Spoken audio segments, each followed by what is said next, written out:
국민 여러분, 안녕하십니까? 여기는 대한민국 대표 정치 전문 플랫폼 한국정치TV입니다. 불과 한 달 전만 하더라도 이재명 후보는 각계각층에서 쏟아지는 개헌 요구에 대해 반대했습니다. 지금은 윤석열 대통령이 저지른 내란을 종식시키는데 집중해야 한다는 이유에서였습니다. 그러던 이재명 후보가 지난 5월 18일 첫 번째 TV 토론을 앞두고 갑자기 자신의 개헌 구상을 밝혔습니다.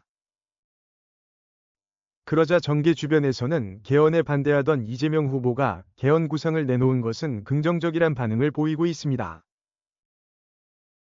그러나 이번에 이재명 후보가 내놓은 개헌안에는 이런저런 문제점도 들어있나 봅니다. 그 문제에 대해 조선일보의 이세영 기자가 5월 18일 기자칼럼 코너인 기자수첩 A에 관한 글을 썼습니다. 여러분께 소개합니다. 기자수첩 이재명이 띄운 이해충돌 법안 거부권 문제 조선일보 이세영 기자 제명 민주당 대선 후보는 18일 개헌 구상을 발표했다. 대통령 4년 연임제와 함께 대통령의 재위 요구권을 제한하자는 내용이 포함된 게 눈길을 끌었다. 대통령 본인과 직계가족의 부정부패 범죄와 관련한 법안이 국회에서 통과될 경우 대통령이 이에 대해 거부권을 행사할 수 없도록 하자는 것이다. 이 후보가 당대표를 할 때 민주당은 윤석열 전 대통령 내외의 각종 비위 의혹을 규명하겠다며 특검 법안을 수차례 통과시켰지만 번번이 대통령 거부권에 가로막혔다.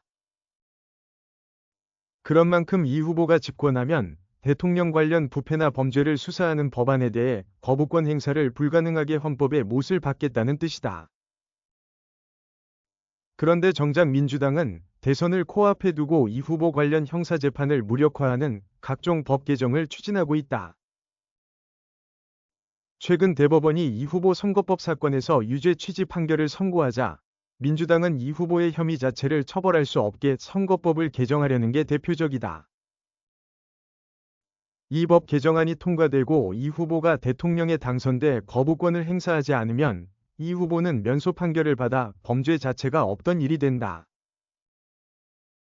민주당은 형사 피고인이 대통령에 당선되면 재판을 정지하는 형사소송법 개정안도 추진 중이다.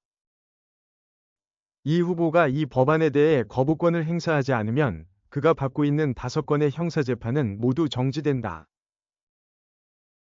이 후보가 대통령이 되면 모두 그가 수혜자가 될 이해충돌 법안들이다. 민주당은 이 법안들의 국회 본회의 처리 시점을 이 후보 대통령 당선 직후로 잡고 있다는 말도 정치권에서 나온다.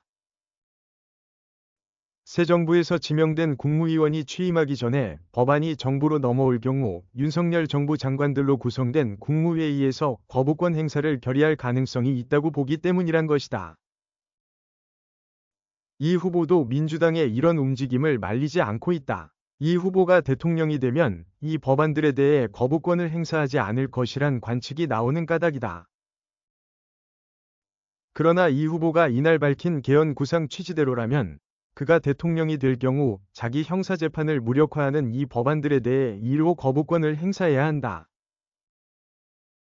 그렇지 않다면 대통령의 거부권 남발을 막자는 이 후보 제안은 그 의도를 의심받을 것이다.